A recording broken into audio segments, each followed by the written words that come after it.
ایک صحابی ہیں حضرت عبداللہ ذو البجادین رضی اللہ تعالیٰ عنہ، اسی غزوے کے دوران ان کا انتقال ہوا۔ یہ 16 برس کی عمر میں مسلمان ہوئے۔ ان کے والد کا انتقال ہو چکا تھا، چچا نے ان کی پرورش کی۔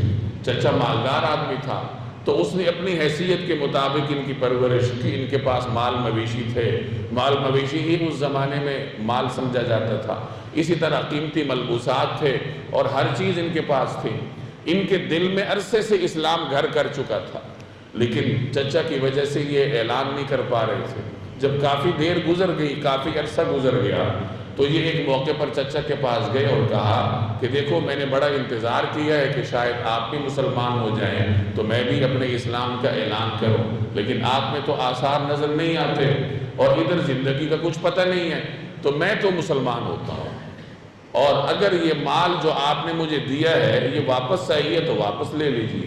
چچا نے اپنا سب کچھ واپس لے لیا، مال مویشی واپس لے لیے، استعمال کی چیزیں واپس لے لی، یہاں تک کہ جسم پر جو لباس تھا چچا نے وہ بھی اتروا لی، اور یہ بے لباس ہو کر اپنی والدہ کے پاس گئے۔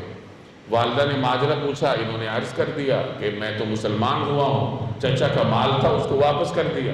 تو والدہ نے اپنا دوپٹہ ان کو دے دیا، یہ جو ان کے پاس چادر تھی وہ ان کو دے دی۔ انہوں نے وہ 2 حصوں میں تقسیم کر دی، آدھا حصہ اوپر لے لیا اور آدھا نیچے باندھ لیا۔ اس طریقے سے اپنے جسم کو چھپایا اور وہاں سے نکلے اور سفر کرتے ہوئے مدینہ طیبہ میں حاضر ہوئے۔ مسجد نبوی میں آ کر بیٹھ گئے۔ جناب رسول اللہ صلی اللہ علیہ وسلم جب تشریف لائے، معاملہ پوچھا تو انہوں نے عرض کر دیا کہ میں تو سب کچھ چچا کو واپس کر کے اور اپنے دین کی حفاظت کے لیے آپ کی خدمت میں حاضر ہوا ہوں۔ اس وقت ان کی عمر 16 برس تھی، جیسے میں نے عرض کی۔ نبی کریم صلی اللہ علیہ وسلم نے ان سے فرمایا کہ تم یہاں میرے پاس رہا کرو اور دین سیکھو۔ چنانچہ انہوں نے اصحاب صفہ کے ساتھ رہنا شروع کیا۔ اللہ تبارک و تعالیٰ نے دین کا خاص درد ان کو عطا کیا تھا۔ کثرت سے قرآن کریم کی تلاوت کرتے تھے، کثرت سے اللہ کا ذکر کرتے تھے، اونچی آواز سے تلاوت کرتے تھے۔ ایک مرتبہ حضرت عمر نے نبی کریم صلی اللہ علیہ وسلم کی خدمت میں عرض کیا کہ یا رسول اللہ، یہ اعرابی اونچی آواز سے تلاوت کرتا ہے اور ادھر لوگ نماز پڑھتے ہیں، یعنی ان کی تلاوت کی وجہ سے لوگوں کی نمازوں میں مسئلہ پیدا ہوگا۔ تو آپ صلی اللہ علیہ وسلم نے حضرت عمر کو منع فرمایا اور فرمایا کہ ان کو کچھ نہ کہو۔ اس قدر یہ نبی کریم صلی اللہ علیہ وسلم کو عزیز تھے۔ جب تبوک کے لیے روانگی کا حکم ہوا تو یہ حاضر ہوئے اور انہوں نے رسول اللہ صلی اللہ علیہ وسلم سے درخواست کی کہ یا رسول اللہ میرے لیے دعا فرمائیے کہ اللہ مجھے شہادت کی موت نصیب فرمائے۔ آپ صلی اللہ علیہ وسلم نے انہیں حکم دیا، کسی درخت کی ٹہنی یا پتہ لانے کا حکم دیا، اور وہ جب لے آئے تو آپ صلی اللہ علیہ وسلم نے ان کے بازو پر وہ باندھا اور یہ فرمایا کہ یا اللہ میں اس کا خون دشمنوں پر حرام کرتا ہوں۔ تو وہ عرض کرنے لگے کہ یا رسول اللہ مجھے تو شہادت کی طلب ہے، یعنی آپ جو فرما رہے ہیں کہ میرا خون دشمن پر حرام ہے تو پھر میں شہید کیسے ہوں گا، مجھے تو شہادت کی طلب ہے۔ تو حضور صلی اللہ علیہ وسلم نے فرمایا کہ جب تم جہاد کے سفر پر ہوگے، اگر کسی بخار سے بھی اس سفر کے دوران تمہارا انتقال ہوا تو پھر بھی تمہیں شہادت نصیب ہو۔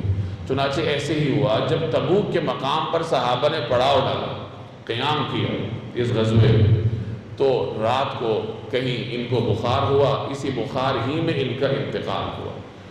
حضرت عبداللہ ابن مسعود کہتے ہیں کہ جب افواج نے پڑاؤ ڈالا ہوا تھا تو انہوں نے بھی کہیں پڑاؤ ڈالا تھا ابن مسعود نے، تو وہ کہتے ہیں کہ میں رات کو اٹھا تو مجھے دور ایک روشنی نظر آئی، تو میں چلتا چلتا اس روشنی کے پاس آیا تو میں نے دیکھا کہ حضرت بلال رضی اللہ تعالیٰ عنہ نے چراغ تھاما ہوا ہے، روشنی کی ہوئی ہے، قبر کھدی ہوئی ہے۔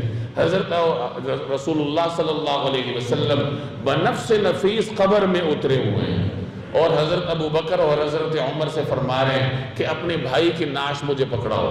لیکن دیکھو خیال کرنا، ان کے ادب اور لحاظ کا اہتمام رکھنا، اس طریقے سے ان کا اکرام کیا جا رہا تھا۔ پھر آپ صلی اللہ علیہ وسلم نے ان کو قبر میں رکھا، آپ ان کی تدفین میں خود شریک رہے، قبر کے اوپر آپ نے اینٹیں رکھی، اور پھر آپ نے فرمایا رحمک اللہ ان کنت لأواہا وطلاعا للقرآن، کہ دیکھو اللہ تم پہ رحم کرے، اس عبداللہ ذوالبجادین جو قبر میں جا چکے تھے انہیں مخاطب کر کے آپ فرما رہے ہیں کہ اللہ تم پر رحم کرے، یقیناً تم بہت زیادہ آہوزاری کرنے والے اور کثرت سے قرآن کریم کی تلاوت کرنے والے تھے۔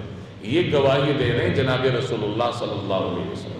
اور پھر آپ نے ارشاد فرمایا کہ یا اللہ آج کی اس شام تک میں اس سے راضی رہا ہوں، بس آپ اس سے راضی ہو جائے۔ ابن مسعود کہتے ہیں کہ ان کا اتنا اکرام دیکھ کر میرے دل میں یہ حسرت پیدا ہوئی کہ کاش اس قبر میں دفن کیا جانے والا میں ہوتا، یعنی میں ان کی جگہ اس قبر میں دفن کیا جاتا، اور اس طریقے سے رسول اللہ صلی اللہ علیہ وسلم کے ہاتھوں مجھے یہ سعادت ملتی۔ آپ خود تدفین فرماتے، اور یہ دعائیں اور تعریفی کلمات جو ان کے لیے آپ نے ارشاد فرمائے ہیں یہ میرے لیے بھی ارشاد فرمائے جاتے۔ تو یہ جو ذوالبجادین کا اتنا اکرام ہوا، یہ کس بنا پر؟ اللہ نے جو اتنی بڑی سعادت ان کو عطا فرمائی، یہ اسلام کے لیے ان کی قربانی کی وجہ سے، کہ انہوں نے مال چھوڑا، آسائشیں چھوڑی، والدہ کا ساتھ چھوڑا، آرام چھوڑا، اور ہجرت کر کے مسجد نبوی میں آ گئے، اصحاب صفہ کے ساتھ رہنے لگے۔ کبھی کچھ کھانے کو ملتا تو کھا لیتے، نہ ملتا تو فاقہ کرتے۔